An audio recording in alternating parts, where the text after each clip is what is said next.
김광덕 목사가 쓴 물매와 조약돌 16번째 메시지입니다. 2016년 3월 12일 제 블로그에 올린 글이죠. 오늘 제목은 귀향이 아니라 귀향입니다. 귀향은 고향으로 돌아가는 것이고 귀향은 또 다른 의미입니다. 컴퓨터 알파고와 인간 이세돌의 전쟁. 우리나라뿐 아니라 전 세계의 이목은 구글이 개발한 알파고와 이세돌과의 대국 전쟁에 쏠려 있습니다. 인공지능에 무너진 사천년 바둑이라고 야단 법석입니다. 매일 쏟아지는 정보를 보고 들으면서 바둑과 컴퓨터의 문외한인 저라도 짧은 논문 한 편은 쓸 것 같습니다. 그러나 과연 하나님의 음성을 듣고 미래를 준비하는 사람들은 얼마나 될까요? 오늘은 아내와 함께 300만 명을 돌파하고 미국에서도 절찬리에 상영하고 있는 영화 귀향을 3번째 관람하였습니다. 처음은 나 홀로, 2번째는 선교회를 섬기는 목사님들과, 그리고 오늘은 아내와 함께 손을 잡고 감상하였습니다. 오늘에야 귀향이 아니라 귀향임을 알았습니다. 신을 얘기하는 귀신 신자죠. 알파고에는 귀향이 없습니다. 알파고에는 돌아갈 고향인 천국 하늘나라도 없습니다. 미래 과학자들이 아무리 휘황찬란한 미래를 예언한다고 해도 그들은 천국과 지옥을 만들 수도 없고 갈 수도 없습니다. 하나님의 형상대로 사람을 만드시고 우주와 삼라만상을 만드시고 인간에게 주신 하나님의 영은 인간의 영 안에서만 함께 하실 수 있기 때문입니다. 컴퓨터가 인간에게 인간지능을 통하여 별 세상을 만든다 해도 생명의 근원이신 창조주 하나님이 부르시면 육신을 벗고 흙으로 만들었죠. 영혼은 심판주이신 하나님 앞에 서야 하는 것입니다. 그러므로 그날을 알고 준비해야 합니다. 어떻게 살아야 할까요? 오늘 귀향을 보면서 많은 것을 생각하고 느끼고 배우고 결단하는 유익한 시간이었습니다. 국가를 통치하는 위정자들에 대한 안타까움이었습니다. 20만 명의 어린 소녀들이 끌려갔고 238명만이 돌아왔습니다. 20만 대 238. 그리고 이제 46명만이 남아 있습니다. 박정희 대통령 때부터 지금까지 국민이 주인이라고 외치며 국민을 사랑한다고 외치는 정권과 위정자들을 생각하니 기가 막힙니다. 겨우 일본이 주는 100억 원? 우리나라에 주권은 있는 것일까요? 미국이나 일본은 그렇다고 해도 지금까지 이제라도 남아있는 46명의 한을 무속인들이 풀어줄 수 있겠습니까? 고조선까지는 뒤로 하고 2조 500년, 근현대사 70년을 생각해 보니 우리나라 백성들이 지지리도 지도자의 복이 없는 나라입니다.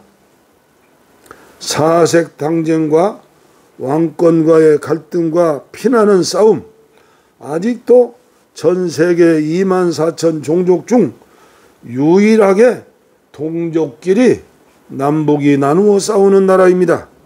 이제 백성들, 가로치고 보통 사람들, 한 맺힌 사람들이 일어나야 합니다.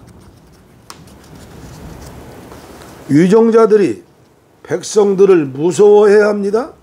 혁명이 아니라 투표의 힘입니다. 그리고 예수 그리스도를 믿고 천국을 믿는 사람들은 손가락이나 입으로만이 아니라 뜨거운 심장으로 사랑을 실천해야 합니다. 위안부 피해자 봉사 활동에서 시작된 14년의 제작 기간으로 열매를 맺은 조정래 감독, 그리고 세계 각지에서 75,270명이 참여한 역대 최고의 크라우드 펀딩에 참여하시고 연기파 배우들의 재능 기부 출연에 저는 부끄러운 마음으로 자막이 끝날 때까지 그들의 이름을 마음에 품고 기도하였습니다. 예수 믿는 사람들이 예수님처럼 살기를 결심해야 합니다. 개독교 소리를 들으면 아니 됩니다. 저는 요사이 조성모의 가시나무를 노래합니다.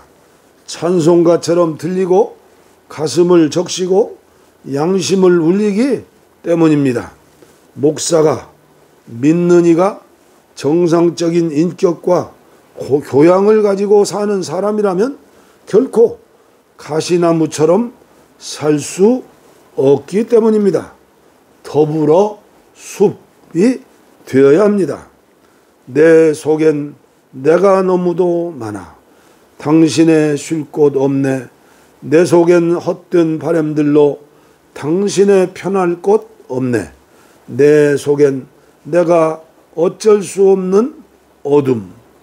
당신의 쉴 자리를 뺏고 내 속엔 내가 이길 수 없는 슬픔, 무성한 가시나무 숲 같네.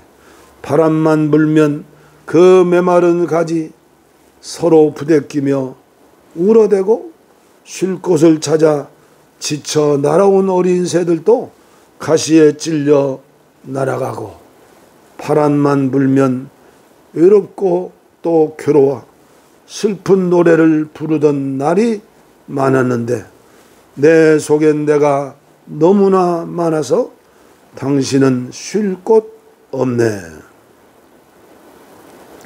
인간의 삶에서 가장 비참한 환경에서도 어린 소녀, 나의 조국, 조선의 어린 딸들이 부르는 가시리 있고 가시리 있고 가슴이 미어지는 아픔과 눈물, 그리고 자기를 포기하고 희생하며 사랑하는 모습 속에서 우리 주님의 사랑을 체험하였습니다. 어떻게 살아야 할까요? 가시렵니다. 가시렵니까? 가시렵니까?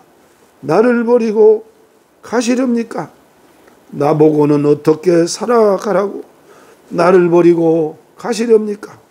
붙잡아 두고 싶지만 서운하게 여겨 아니올 것 같아 서럽게 님 보내옵나니 가시자마자 다시 돌아오십시오. 저는 유튜브에 나오는 성소수자에 대한 메시지와 한국인이 쓴 도서와 논문들을 거의 다 읽었습니다. 특별히 미국에서 일어난 성소수자들을 혐오하는 범죄로 죽임을 당한 이들을 기억하며 쓴 누가 무지개 깃발을 짓밟는가 스티븐 스프링클 지음을 읽으면서 연민의 정과 분노를 느꼈습니다. 거부와 무지라는 돌밭에서 자란 폭력의 심오한 근원은 혐오 폭력의 괴물이었습니다. 하나님은 호모 새끼들을 죽이라고 하신다. 기가 막힙니다. 새 언약과 새 계명도 모르는 불쌍한 사람들이 많고도 많은 대한민국 한국교회 어찌해야 할까요? 영을 통하여 하나님의 음성을 들어야 합니다. 수많은 세계 성소수자들, 인간의 의술로 고칠 수 없는 수억의 인류 속에 숨어서 눈물을 흘리고 혐오당하는 동성애자들, 그들의 한 맺힌 음성을 저는 조금이라도 듣게 하셨다고 믿으면서 여러분들에게 이 글을 전해 올리는 겁니다. 감사합니다.